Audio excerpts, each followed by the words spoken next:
Bom dia, sexto ano, mais uma vez aqui, o professor Eduardo Moura aqui no estúdio no colégio, beleza? Gravando nossas aulas de história, beleza? E hoje, hoje eu vou iniciar, certo? Eu vou iniciar hoje com vocês o capítulo 2 da unidade 4, beleza? E o tema da nossa aula de hoje será o quê? Será justamente as formas de governo de Roma, beleza? E lembrando a vocês, certo? Lembrando a todos vocês, na quinta-feira vocês não podem perder a nossa sala de aula virtual, porque é justamente na nossa sala de aula virtual onde eu irei me aprofundar nos conteúdos com vocês, ok? Sexto ano. Então hoje aqui eu irei ver com vocês duas formas de governar. Beleza? Duas formas de governar de Roma, certo? Que foi a chamada monarquia e a república. Lembrando que a república é uma invenção romana, beleza?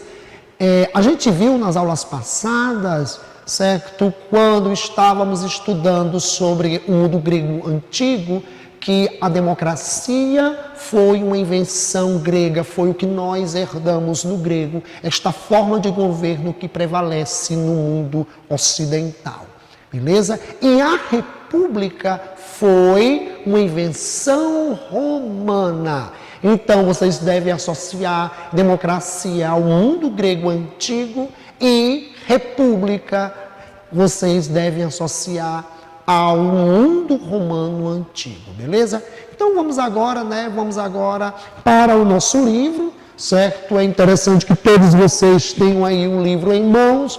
Abra aí o livro de vocês na página 160, certo? Como eu falei hoje para vocês, eu vou trabalhar com vocês hoje duas formas de governo. Dois modos como a sociedade era governada, beleza? E aqui, a primeira forma de governo de Roma foi a monarquia. Lembrando a vocês o seguinte, meus amores, que Roma, ela vai evoluir, certo? De uma simples aldeia e depois Roma irá se tornar a capital de um dos maiores impérios da antiguidade, que foi o grandioso Império Romano do Ocidente. Beleza? Então, meus amores, eu vou fazer aqui com vocês a leitura da página 160, beleza? O que tiver de importante, certo, nessa página, eu paro e vou explicar para vocês. Beleza? E lembrando a vocês, mais uma vez, com relação a este capítulo, ao capítulo 2 da unidade 4, na quinta-feira, eu irei me aprofundar ainda mais nesse capítulo. A aula de hoje é como se fosse um resumo, certo? Um apanhado geral, e aqui eu vou dar ênfase, eu irei dar destaque principalmente nessas duas formas de governo. Beleza? Então vamos lá, página 160, monarquia. Então, a primeira experiência política em Roma foi a monarquia, que coincidiu com a presença etrusca. Lembrando a vocês, isso aqui eu enfatizei muito para vocês sobre a presença dos etruscos em Roma, certo? Foram sete os reis que governaram a cidade durante esse período de 753 a.C. a 509 a.C. Os primeiros reis foram Latino e os últimos etruscos. Esses passaram a controlar a monarquia de Roma durante os séculos 7 e século 6 antes de Cristo. Beleza? Então, geralmente, quando pensamos no termo monarquia, imaginamos um rei poderoso que concentra o poder em suas mãos. Em Roma, contudo, o rei governava com o auxílio de duas instituições. Lembrando que instituições, meus amores, são estabelecimentos, certo? E nesse caso aqui, essas duas instituições que ajudavam a governar Roma na época da monarquia, a primeira instituição, certo? O Senado, beleza, e a Assembleia. A participação política em Roma durante muito tempo era exclusiva aos patrícios. Meus amores, lembrando que eu já trabalhei a composição social, certo? Romana. Lembrando aqui a vocês que os patrícios era a nobreza romana, beleza? Essa palavra patrício, justamente pelo fato desse grupo social, certo? Se acharem descendentes diretos dos fundadores de Roma. E durante muito tempo, meus amores, o acesso à política, o acesso aos cargos principais do Estado romano era exclusivo desse grupo social, que era, aliás, desse grupo social, os patrícios.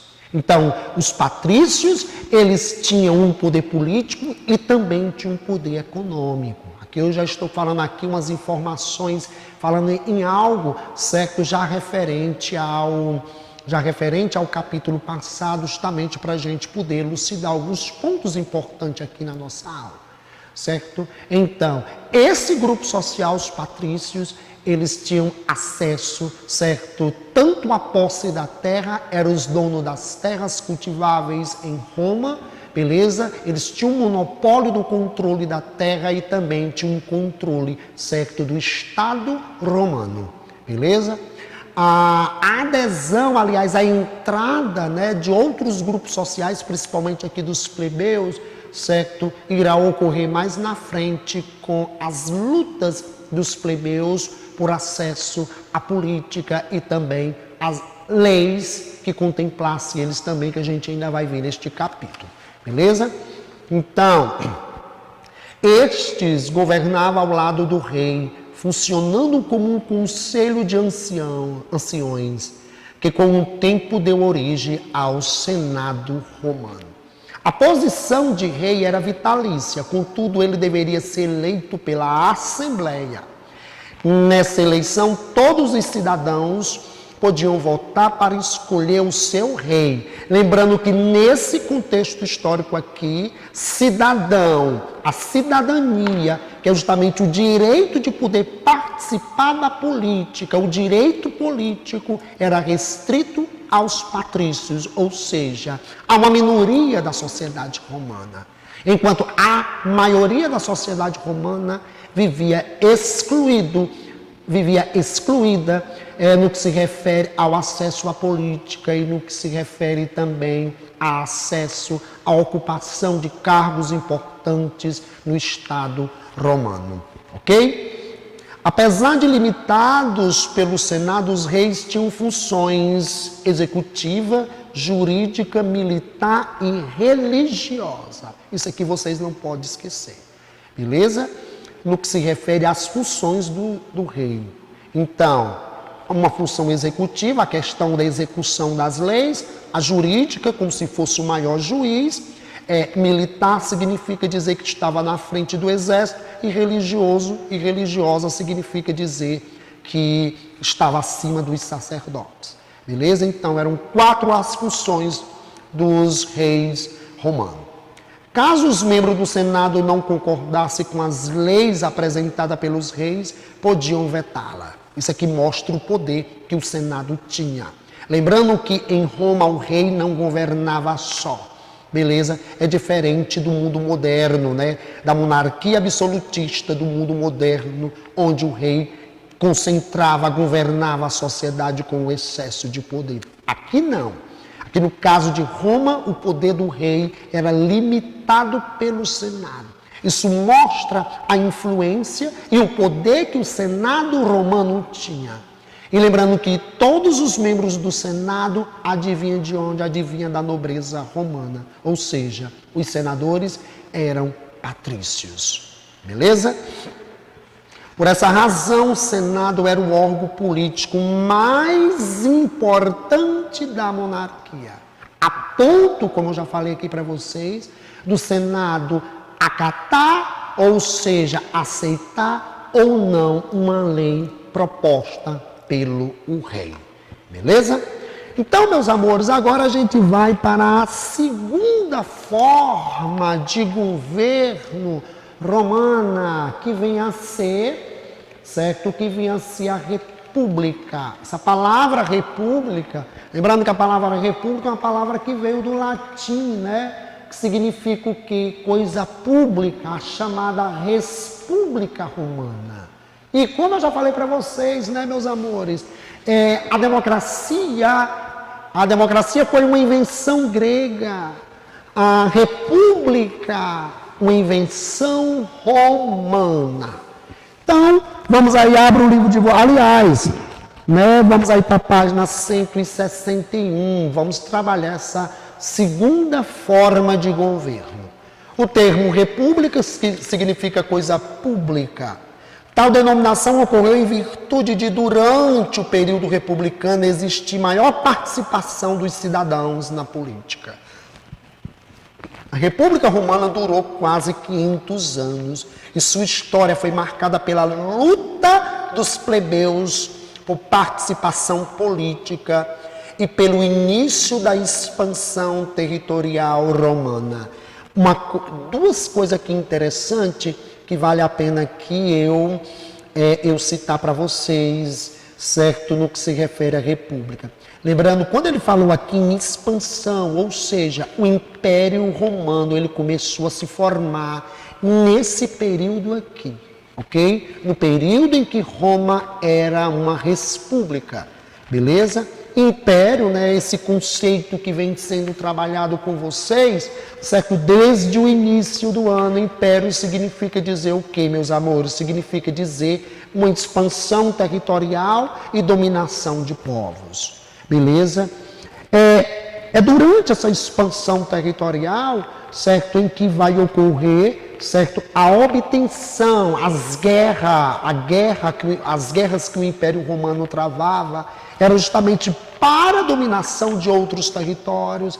Os romanos dominaram territórios, vastos territórios na velha Europa, dominaram territórios na Ásia e dominaram territórios na África, beleza? Principalmente no norte da África.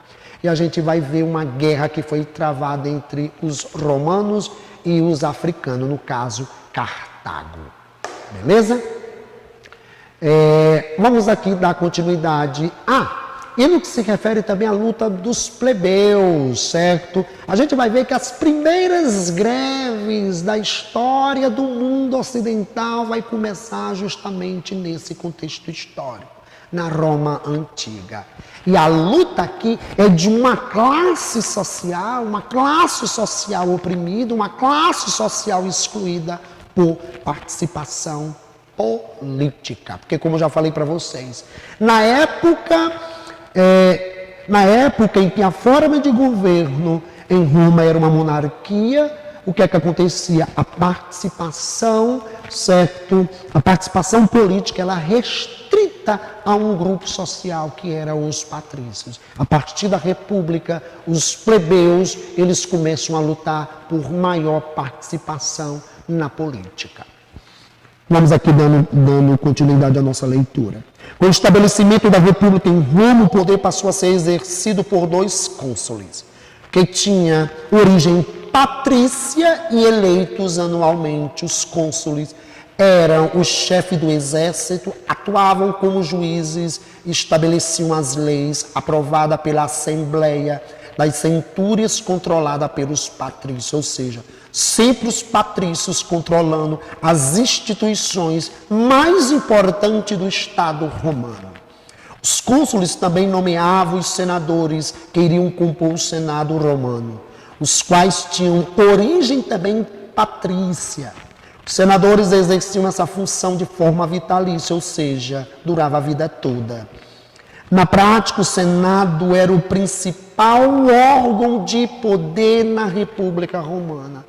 Vocês acabaram de ver o seguinte, que na época da Roma monárquica, o Senado tinha poder. O Senado era uma instituição importantíssima, a ponto de acatar ou rejeitar leis que eram propostas pelo rei.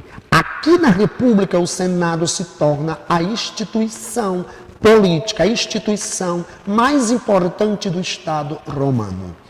A organização política das assembleias continuou durante o período republicano.